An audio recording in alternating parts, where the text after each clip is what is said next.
My best friend stole my baby name. So I stole her baby's inheritance. I know you mentioned Celeste, but Ryan and I just fell in love with it, Jenna said at her baby shower, her hand on her 7-month bump. You understand, right? You're not even pregnant yet. I sat there holding the gift I'd brought, a handmade quilt with constellation patterns, specifically chosen because Celeste meant heavenly. I'd shared that name with Jenna 5 years ago, the night my mom died. Mom had always said if she'd had another daughter, she would have named her Celeste. It was sacred to me. Jenna knew all of this. Besides, Jenna continued, cutting her cake, you can still use it for a middle name or something. The other shower guests shifted uncomfortably. Everyone knew Jenna and I had been inseparable since college. Everyone also knew I'd been trying to conceive for 3 years, while Jenna got pregnant within 2 months of trying. Sure, I managed to say. It's a beautiful name. What else could I say? Make a scene at her baby shower? Demand she change her mind? The damage was done. 2 months later, baby Celeste was born. Jenna plastered social media with photos. Our little star, she captioned everything, using the celestial theme I'd described to her, the constellation nursery I'd planned. The star-themed monthly photos I'd dreamed about. All of it, stolen. Then, 4 months after Jenna's daughter was born, I finally got my positive test. I didn't tell anyone except my husband, Dean, for the first trimester. Not even Jenna, who texted constantly asking why I was being distant. The second trimester ultrasound revealed we were having a girl. Dean squeezed my hand. What about Eleanor? He suggested gently. Your grandmother's name? Maybe, I said, but my mind was somewhere else entirely. 2 weeks later, I ran into Jenna's mother-in-law, Diane, at the grocery store. We'd met several times at Jenna's events. How's Jenna? I asked politely. Diane's face tightened. Fine, though I'll never understand why she refused to use my mother's name. 3 generations of tradition. Broken. She shook her head. Margaret Rose. Every firstborn daughter in our family for 100 years. But Jenna said it was outdated. I knew this story. Jenna had ranted about it for years. How Ryan's family pressured her to continue the tradition. How his grandmother had even offered to pay for college if they used the name. How Diane brought it up every holiday, every birthday, every chance she got. Jenna called it her nightmare name, because she knew Diane would never let it go. Such a beautiful name, I said carefully. Full of history. Diane's eyes actually misted. My mother was Margaret Rose. I'm Margaret Rose, though I go by Diane. Ryan's sister plans to use it someday, but she's not even married. The tradition might die with me. That evening, I told Dean about the conversation. He looked at me suspiciously. You're not thinking what I think you're thinking. Margaret Rose is a beautiful name, I said innocently. Classic. Timeless. We could call her Maggie. The thing is, I genuinely did fall in love with the name. The more I said it, the more right it felt. Margaret Rose. Maggie. It was elegant but approachable. Strong but feminine. Everything Jenna had said she hated about it, I loved. We didn't announce the name until the birth. When Margaret Rose arrived, healthy and perfect, I posted one simple photo with her name, no explanation, no tags, just the announcement. My phone exploded within an hour. Jenna called 15 times. I didn't answer. She texted, Are you serious right now? Then, You know what that name means to Ryan's family. Then, This is insane. You're not even related to them. Finally, Please call me. I responded once. Congratulations on your daughter Celeste. I'm sure you understand that Dean and I just fell in love with Margaret Rose. You're right, though. Names can't be claimed. Thanks for teaching me that. The real chaos started when Diane found out. Ryan's mother sent us a gorgeous antique silver rattle that had belonged to the original Margaret Rose. She posted about her honorary granddaughter carrying on the family tradition. She sent heirloom clothes, family photos, a hand-embroidered christening gown that had been worn by every Margaret Rose for a century. Jenna was livid. She texted, She brings up your daughter at every family dinner. But here's the thing. Maggie really did become part of Ryan's extended family in a weird way. Diane invites us to holiday dinners, where Maggie is treated like royalty, while Jenna seethes.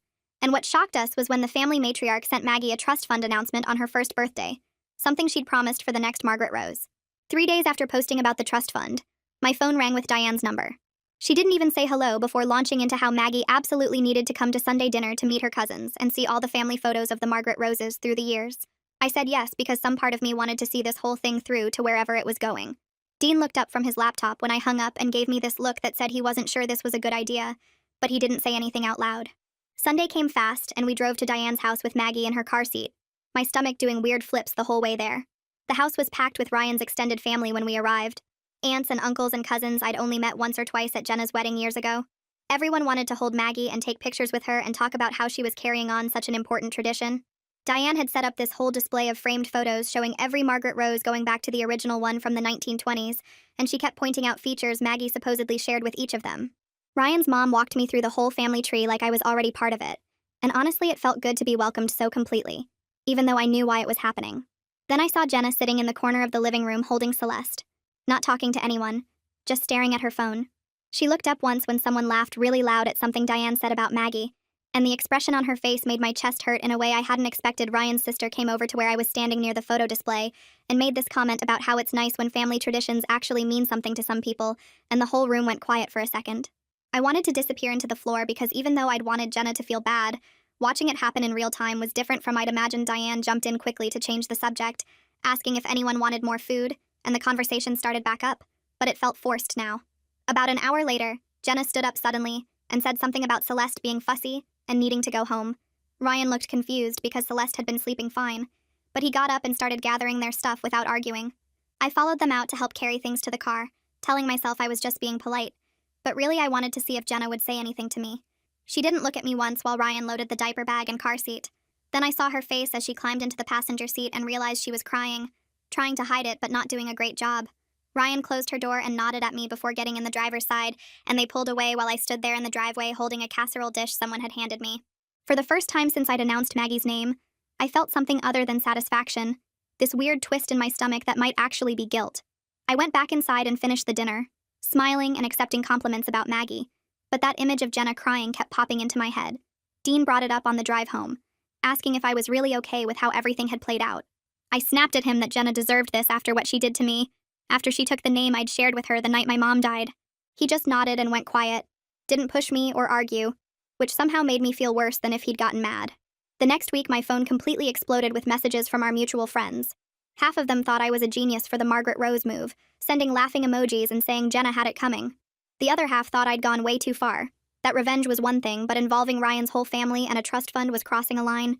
Everyone wanted details about how much money was in the trust, and whether Diane knew I'd done this on purpose.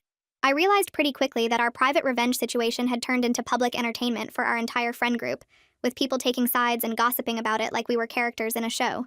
It made me feel sick in a way I couldn't quite explain to Dean when he asked why I kept staring at my phone with that look on my face.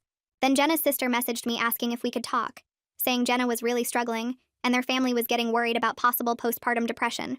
I stared at that message for like 20 minutes before responding that I'd meet her for coffee. I told myself I wasn't a complete monster, that I could at least hear her out, even though I was still angry about everything Jenna had done. We met at a coffee shop halfway between our houses, and Jenna's sister didn't waste any time getting to the point. She explained that Jenna was crying all the time, wouldn't go to any family events with Ryan anymore, and kept apologizing to him about the whole name thing, even though it was too late to change it. She asked if there was any way to fix this situation, and I honestly didn't know what to tell her. I sat there stirring my coffee and trying to figure out what fixing it would even look like at this point, because Maggie's name was Maggie's name, and the trust fund was already set up. Jenna's sister left after about 30 minutes, looking disappointed that I didn't have any answers for her, and I drove home feeling more confused than ever about whether I'd actually won anything. The hollow feeling in my chest got worse over the next few days until I finally told Dean I thought I needed to talk to someone professional about all this. He found a therapist named Adriana Moses who had good reviews and could see me pretty quickly. I went to my first appointment not really sure what I was supposed to say, but Adriana made it easy by just asking me to tell her what brought me in. I explained the whole thing from Jenna taking Celeste to me, choosing Margaret Rose to the trust fund announcement, and Adriana listened without judging or telling me I was right or wrong. At my second session, she asked me what I'd actually wanted from this whole situation, and I had to think about it for a while. I realized I'd wanted Jenna to understand how much she'd hurt me, to really get what it felt like to have something precious stolen. But sitting there in Adriana's office, I had to admit that understanding and public humiliation weren't the same thing, and maybe I'd gone further than I needed to. The satisfaction I'd expected from the revenge just wasn't showing up, and instead I kept replaying that moment of Jenna crying in the driveway, wondering if I'd become the villain in someone else's story instead of the hero in mine. Then Diane called again to invite us to Thanksgiving, making it really clear that this was a Margaret Rose family tradition, and Maggie needed to be there. Dean asked if I wanted to decline to avoid more drama with Jenna, but I couldn't bring myself to say no. Diane's affection for Maggie was genuine and real, not fake or manipulative, and rejecting that felt wrong, even though I knew it would hurt Jenna to see us there. I told Dean we'd go to Thanksgiving and just deal with whatever happened, even though my stomach twisted just thinking about it. Thanksgiving at Diane's house turned out exactly as uncomfortable as I expected. Dean and I arrived right on time with Maggie dressed in a little turkey outfit that Diane had specifically requested we bring her in. The house smelled like roasting turkey and pie, and Diane practically snatched Maggie from my arms the second we walked through the door, cooing about her precious Margaret Rose and how she needed to show her off to everyone.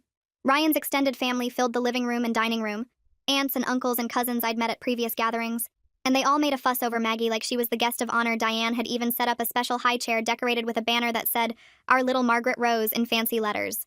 I caught Dean giving me a look that said this was way more intense than either of us anticipated, but we went along with it because Diane's excitement felt genuine even if the situation was weird. An hour passed with no sign of Jenna and Ryan, and I watched Diane check her phone repeatedly and glance at the door. When they finally showed up at almost 2 o'clock, a full hour late, Jenna looked exhausted, and Ryan seemed tense. Celeste was fussy in Ryan's arms, and Jenna barely made eye contact with anyone as they came in. Diane immediately asked what took so long, her voice tight with that particular tone mothers use when they're annoyed but trying not to show it in front of guests. Ryan mumbled something about Celeste's nap schedule being off and needing to wait for her to wake up, but I saw Jenna's jaw clench like that wasn't the real reason at all. They sat at the far end of the table from us, and the meal was so awkward I could barely eat my turkey. Jenna pushed food around her plate, and Ryan kept his eyes down, and every time Diane mentioned Maggie or the Margaret Rose tradition, I watched Jenna's shoulders get tighter. Halfway through dinner, Celeste started crying and wouldn't stop, and Jenna stood up abruptly and said they needed to go. Ryan tried to convince her to stay for dessert at least, but she was already gathering their things and heading for the door. I followed them out to the driveway under the excuse of getting something from our car, and that's when I overheard Diane catching Ryan at his vehicle. She asked him straight out why they never stayed for full family dinners anymore, why they always had an excuse to leave early, and her voice cracked a little like she already knew the answer, but needed to hear him say it. Ryan looked miserable standing there with Celeste's car seat in one hand, and he said something about Celeste's schedule being unpredictable, and Jenna being tired from night feedings. But everyone knew those were just excuses. The real reason stood in Diane's living room wearing a turkey outfit and being treated like the family princess, while Jenna's daughter got barely a glance. I got back in the car and Dean asked if I was okay, and I told him I didn't know anymore. 2 days after Thanksgiving, my phone rang from a number I didn't recognize with a local area code. I almost didn't answer because I was in the middle of changing Maggie's diaper, but something made me pick up. The voice on the other end was older, warm but with a slight shake that comes with age, and she introduced herself as Aurelia, Ryan's grandmother. She said Diane had given her my number and she hoped I didn't mind the call, but she was 87 years old and wanted to meet the baby carrying her name before she ran out of time. The way she said it so matter-of-fact, like she was talking about running out of milk instead of running out of life, caught me completely off guard.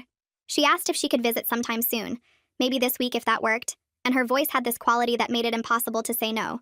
I found myself agreeing to Thursday afternoon, giving her our address, and when I hung up I realized my hands were shaking. Dean asked who called and I told him about Aurelia wanting to visit, and he got this concerned look and asked if I was ready for that. I wasn't sure what being ready would even look like, but I said yes anyway because turning down an 87-year-old woman who wanted to meet her namesake felt wrong regardless of how we got here. Thursday came faster than I expected, and I spent the morning cleaning the house like Aurelia was going to inspect it with white gloves. Dean took off work early to be there, and when the doorbell rang at exactly 2 o'clock, my stomach did this flip thing that made me feel like I was meeting royalty. Aurelia was tiny, maybe 5 feet tall, with white hair pulled back in a neat bun, and these sharp blue eyes that seemed to take in everything at once. She moved slowly with a cane but refused Dean's offer to help her to the couch, saying she wasn't dead yet and could manage just fine. The second she sat down and I brought Maggie over, her whole face transformed. She held out her arms and I placed Maggie in them, and Aurelia started crying these quiet tears that rolled down her cheeks while she stared at my daughter. She touched Maggie's face so gently, tracing her features, and whispered that she looked just like the original Margaret Rose had looked as a baby. Then she started talking, and for the next 2 hours I sat there listening to stories I never expected to hear. She told me about her mother, the first Margaret Rose who was born in 1920 and lived through the Depression, how her mother used to tell her that the name meant strong like a rose but steady like Margaret of Antioch, and how that strength got their family through years when they had nothing. She talked about being named Margaret Rose herself, going by her middle name Aurelia to avoid confusion, and how she'd passed the name to her daughter Diane, who also went by her middle name. She described what it meant to carry a name through wars and depressions and joy, how each Margaret Rose added to the legacy while keeping it alive. She held Maggie the entire time, rocking her gently, and told stories about family weddings and funerals and ordinary Tuesdays that somehow mattered because they were lived by women who carried this name. When she finally handed Maggie back to me, she squeezed my hand and thanked me for giving the name a home, for making sure it didn't die with her generation. I felt the weight of what this name represented pressing down on me, and it had nothing to do with Jenna or revenge or anything I'd been thinking about when I chose it. After Aurelia left, I lasted maybe 10 minutes before I started crying. Not pretty crying either, but the ugly kind where you can't catch your breath and your nose runs and you can't stop even when you want to. Dean found me on the bathroom floor and just sat down next to me, pulling me against his chest while I sobbed into his shirt. I told him I chose this name to hurt Jenna, not to honor a century of family history, not to carry on something that meant everything to people I didn't even know. He rubbed my back and let me cry it out, and when I finally calmed down enough to breathe normally, he said the name could mean both things. That I could have chosen it for the wrong reasons, and it could still turn into something right. That intentions and outcomes don't always match up. I asked him how I was supposed to live with that, with knowing I'd use something sacred as a weapon, and he said the same way everyone lives with their mistakes by trying to do better going forward. I wasn't sure I believed him, wasn't sure I could separate the revenge from the legacy, but I let him hold me anyway because I didn't know what else to do. The trust fund lawyer called a week later, introducing himself as Fabian Painter, and saying he needed to meet with us to handle some paperwork. We set up an appointment at his office for the following Tuesday, and Dean and I drove there with Maggie in the back seat, both of us quiet and tense. Fabian's office was in one of those old buildings downtown with wood paneling and leather chairs that smelled like old books. He was maybe 60, with gray hair and reading glasses, and he laid out a stack of documents on his desk that looked intimidating. He explained that Aurelia had set up the trust fund almost 20 years ago, back when Diane was pregnant with Ryan, specifically for whoever carried on the Margaret Rose name. The fund had been growing all this time, invested carefully, and was now worth just over $200,000. Fabian went through the terms carefully, explaining that Maggie would have access to the money for college expenses, starting a business, or buying a home, with specific distributions at ages 18, 25, and 30. He said Aurelia had been very specific about wanting the money to help the next Margaret Rose build a good life, to give her opportunities that previous generations hadn't had. As he talked, I felt the situation getting more and more complicated, felt the weight of this gift that came from my worst impulses. Dean squeezed my hand under the table, and I squeezed back, and we signed all the papers that made Maggie's future more secure while making my guilt heavier. 3 months passed with no contact from Jenna, and I'd started to think maybe that was just how things would be now. Former best friends who avoided each other in our small town. Then my phone buzzed with a text from her number. Just 3 words. Can we talk? No question mark, no explanation, just those 3 words that made my heart start racing. I stared at my phone for 20 minutes, reading and rereading the message. My thumb hovering over the keyboard. Dean asked what was wrong, and I showed him the text, and he said I should do whatever felt right, but that he'd support me either way. I finally typed back that I was willing to meet, and my hands shook so badly I had to retype it twice to fix the typos. She responded immediately with a suggestion to meet at Riverside Park, halfway between our houses, the next day at 10. I agreed and spent the rest of the night unable to sleep, playing out 100 different versions of what she might say, and what I might say back.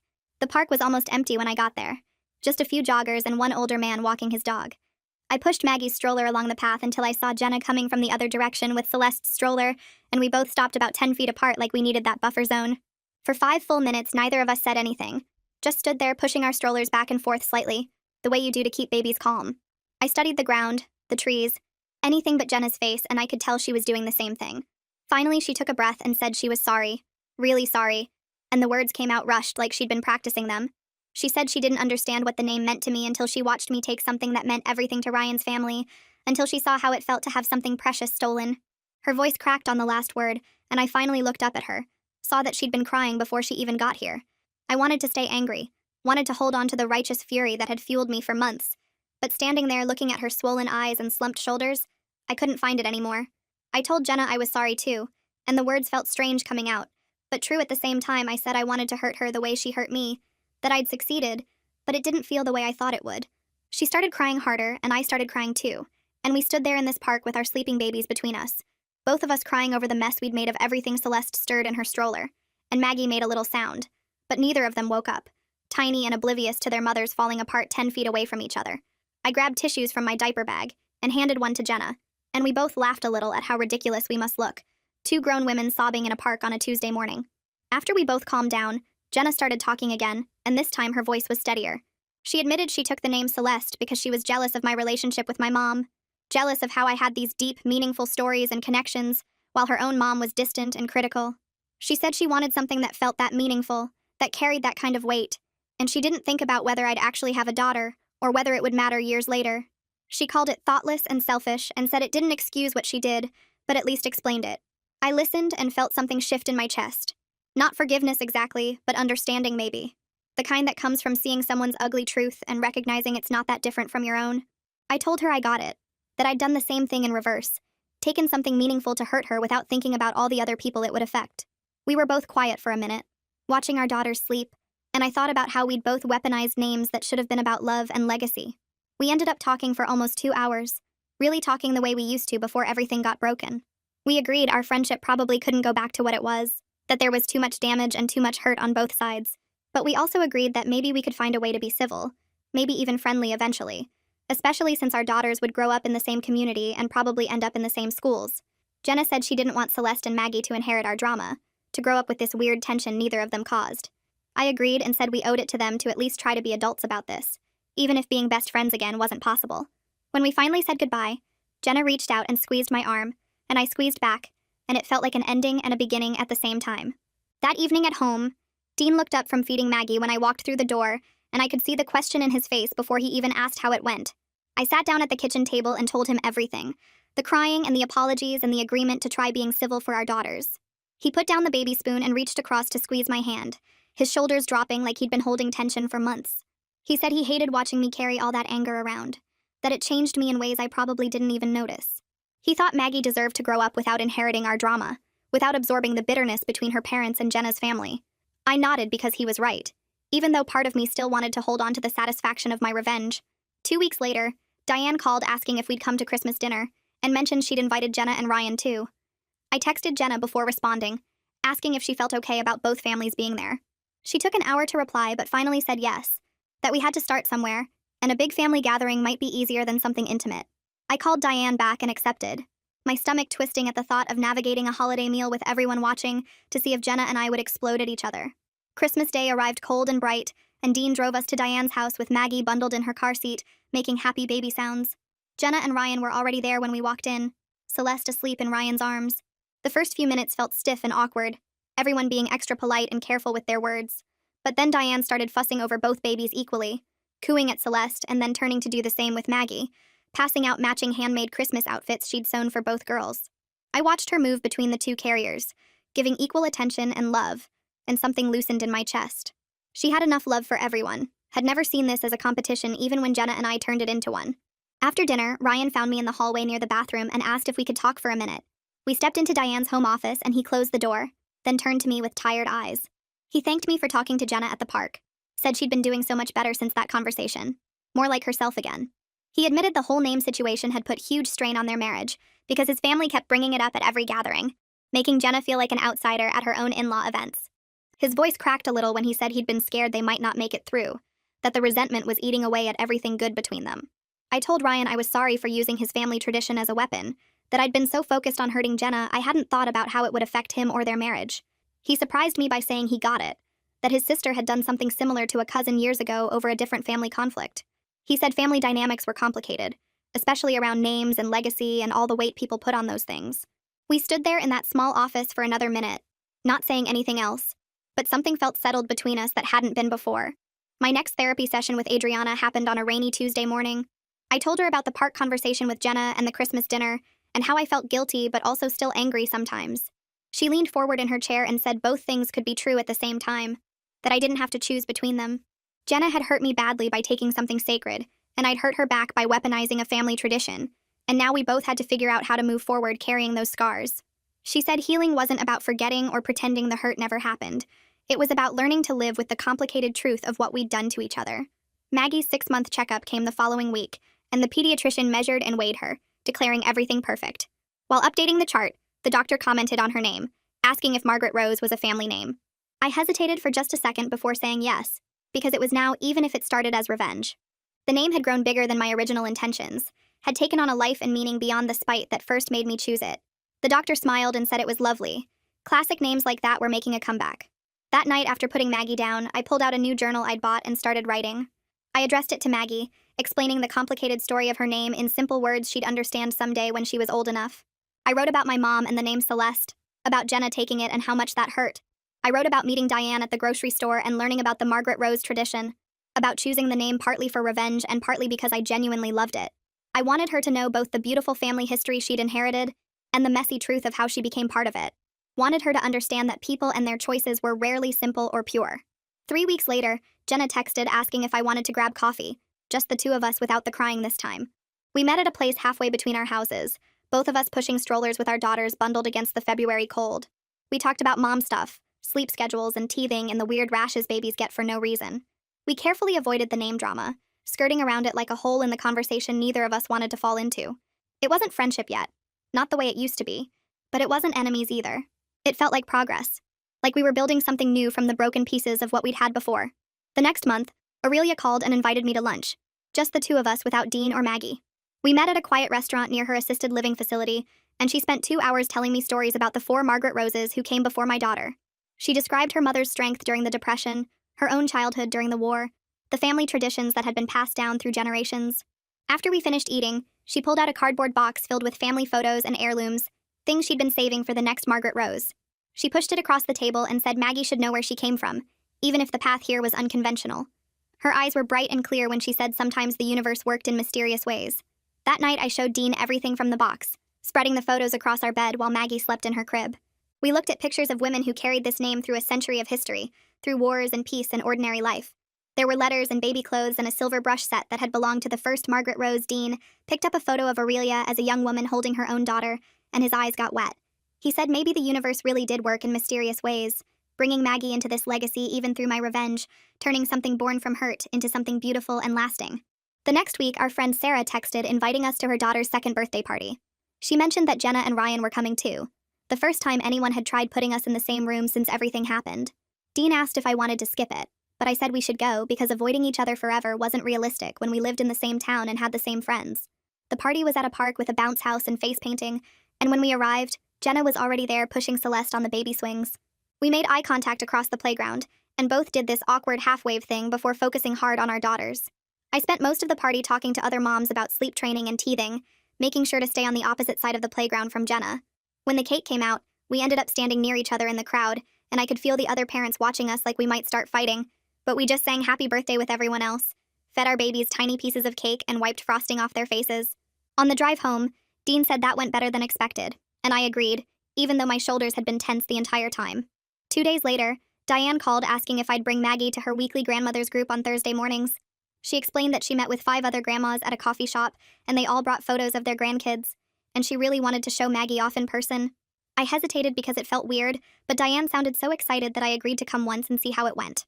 Thursday morning, I dressed Maggie in one of the heirloom outfits Diane had sent, a little white dress with pink flowers that had belonged to the first Margaret Rose. At the coffee shop, Diane introduced me to her friends, and they all cooed over Maggie, passing her around and taking turns holding her. One woman asked how I was related to Diane, and Diane jumped in saying I was her honorary daughter-in-law, which made me feel both touched and guilty. The women asked about Maggie's name, and Diane told the whole story about the family tradition, beaming with pride the entire time. Watching her show off photos on her phone and brag about Maggie to her friends, I felt grateful that something good came from my messy revenge, even if the motivation had been terrible at the start. The following week, Jenna texted me directly for the first time in months. She asked if maybe our daughters could have a playdate sometime. Just the 4 of us without Dean or Ryan or any extended family around. I stared at my phone for a full minute, surprised she was reaching out. Part of me wanted to say no because things were still complicated and awkward, but another part was curious if we could build something new from the broken pieces of our friendship. I texted back that I was willing to try to. We made plans for the next Saturday at a neutral park halfway between our houses. Saturday morning, I was nervous driving to the park, not sure what to expect or how to act. Jenna was already there when I arrived, sitting on a bench with Celeste in a stroller. We said hi and spread out a blanket in the grass, then put both babies down with some toys between them. For the first 10 minutes, we mostly just watched the girls, making small comments about how Celeste was trying to grab everything and how Maggie kept rolling onto her stomach. Then we started talking about real stuff like how neither of us was sleeping more than 3 hours at a time, and how pediatricians always made us feel like we were doing everything wrong. Jenna laughed when I described Maggie's blowout at the grocery store last week, and I laughed when she told me about Celeste screaming through an entire Target trip. We carefully avoided talking about the name drama or Ryan's family or anything heavy, just stuck to the daily struggles of keeping tiny humans alive. When it was time to leave, Jenna stood up and hugged me, and for a second it almost felt normal, like maybe we could find our way back to something resembling friendship, even if it would never be exactly what we had before. 3 weeks later, Ryan's whole extended family gathered for Aurelia's 88th birthday at a big community center they'd rented. Dean and I weren't sure if we should go since it was a family event, but Diane insisted and said Aurelia specifically wanted Maggie there. When we arrived, the place was packed with at least 50 people, multiple generations of Ryan's family all celebrating together. Aurelia sat in a big chair in the middle of everything, wearing a purple dress and a birthday crown, looking tiny but fierce. After lunch, someone announced they were doing a special family photo with all the Margaret Roses, and Aurelia waved me over. A professional photographer had set up lights and a backdrop, and I stood there holding Maggie while Diane and 2 other women I'd never met lined up beside us. The photographer arranged us by age with Aurelia in the center, and I felt completely overwhelmed realizing I was now part of this century-old tradition. Through the messiest possible path, Aurelia held Maggie for one of the photos, and watching her cradle my daughter with such obvious joy made my throat tight. After the photos, Ryan's sister found me by the dessert table. She introduced herself as Nicole and said she wanted to apologize for some of the pointed comments she'd made at that first dinner when Maggie was a newborn. She explained that she'd always planned to use Margaret Rose for her own future daughter someday, had been planning it since she was a teenager.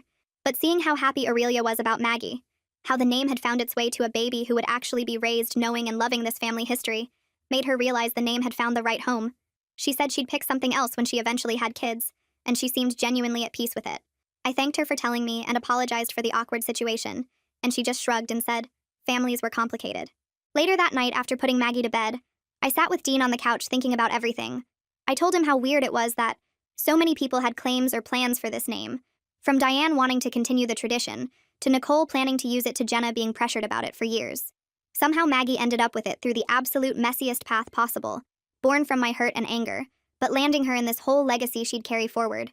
Dean laughed and said she'd have one hell of a story to tell someday, when she was old enough to understand it all, and he wasn't wrong about that. The next Tuesday, I had my regular session with Adriana. We'd been working on processing everything that happened, and that day we talked specifically about forgiveness. She asked if I'd forgiven Jenna for taking the name Celeste, and I said I was working on it, but it still hurt when I thought about it too much. Then she asked if I'd forgiven myself for the revenge, for deliberately choosing a name I knew would cause problems. That question hit harder because I hadn't really thought about forgiving myself, had been so focused on whether what I did was justified. Adriana pointed out that I could acknowledge I acted from a place of deep hurt, while also taking responsibility for the pain I caused Jenna and the chaos I created in Ryan's family. She said both things were true at the same time, that I was both the person who got wronged and the person who wronged someone else back, and learning to hold both truths was part of growing up and becoming better. 2 weeks after that therapy session, my phone rang while I was making dinner. It was Jenna, and when I answered, she was crying but in a happy way. She said Celeste had just said her first word, which was mama, and she'd immediately wanted to call and share it with someone who would really understand how big that moment felt. We talked for 20 minutes about first words and milestones and how fast they were growing, and the whole conversation felt easy and genuine in a way nothing had felt between us in over a year. The fact that she'd called me, that I was the person she wanted to share that moment with, felt like a real turning point. Not back to what we were before, but forward into something new we were building together. That same week, Dean came home from work grinning and announced he'd gotten the promotion he'd been hoping for. We celebrated by ordering expensive takeout and opening a bottle of wine after Maggie was asleep. Then Dean pulled out his laptop and showed me something he'd been researching, a college savings plan separate from the trust fund Aurelia had set up. He said Maggie should have opportunities that came from us too, not just from the complicated legacy attached to her name.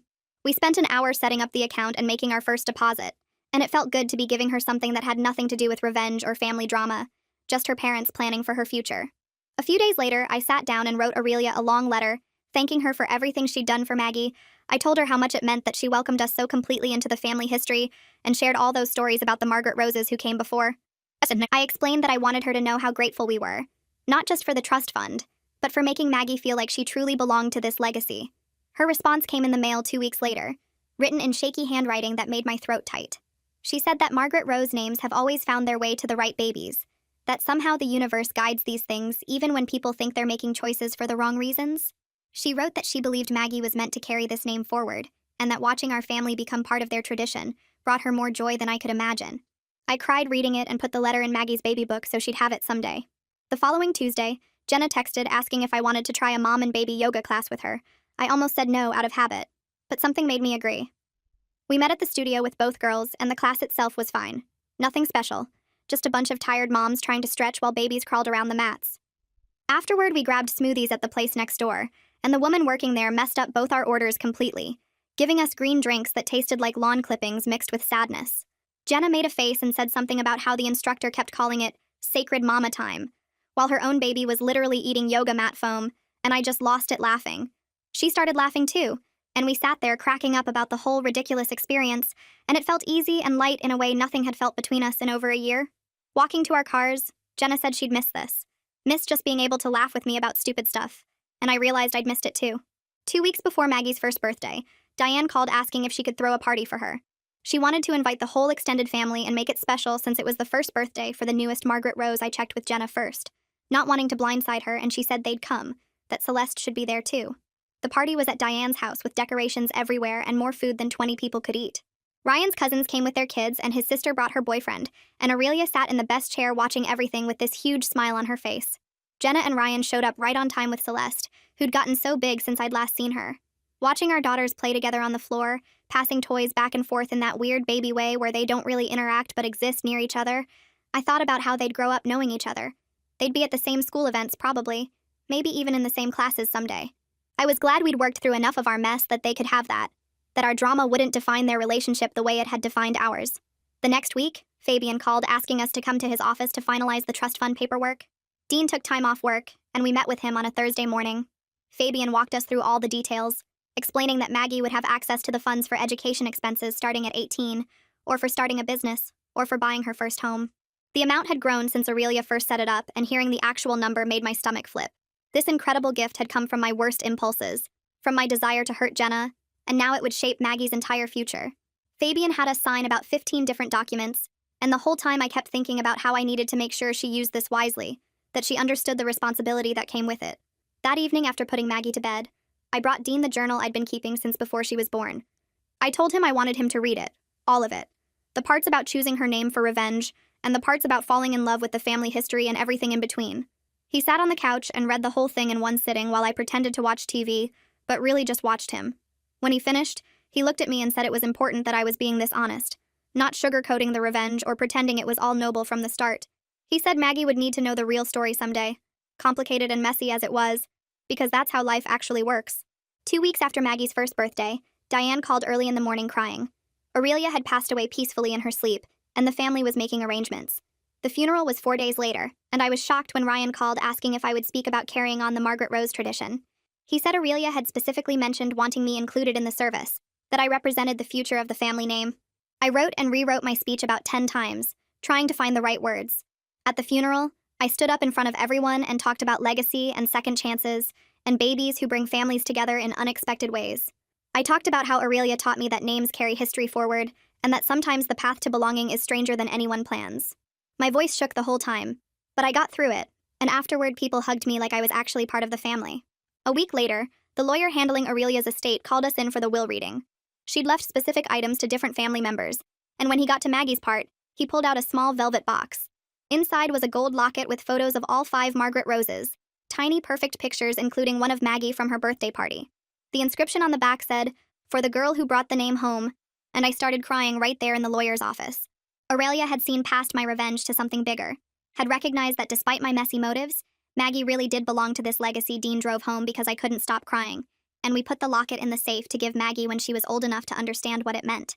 After the funeral, Jenna texted asking if I wanted to get coffee, and we met at the place halfway between our houses again. She told me that watching how Aurelia loved Maggie, how the whole family embraced her, helped her understand what family legacy really means. She said it's not about obligation or pressure like she'd always felt from Diane, but about belonging and connection and being part of something that stretches across time. Then she said something that surprised me, that she was genuinely glad the name went to someone who'd be surrounded by that history and love, that maybe it was meant to work out this way, even if we got there through hurt and anger. 6 months passed with things feeling almost normal between us. We did playdates every few weeks, texted about mom stuff, and slowly rebuilt something that felt like friendship, even though it was different from before. Then one Tuesday, Jenna called and asked if she could come over. She showed up with Celeste and this nervous energy, and finally she told me she was pregnant again. She was barely 8 weeks along, but she wanted me to know, wanted to ask my opinion on names this time instead of just deciding on her own. We spent the whole afternoon going through baby name books and websites, throwing out options and laughing at the weird ones and actually talking through what felt right. She said she wanted something meaningful but not loaded with family drama, and I helped her narrow it down to a few favorites that felt fresh and completely theirs. Leaving, she hugged me tight and said she was glad we found our way to this, to a new kind of friendship that was different from before, but real and honest. At 14 months, Maggie took her first wobbly steps across our living room. Dean and I both cheered like she'd won an Olympic medal, and she looked so proud of herself before falling on her diaper-padded bottom.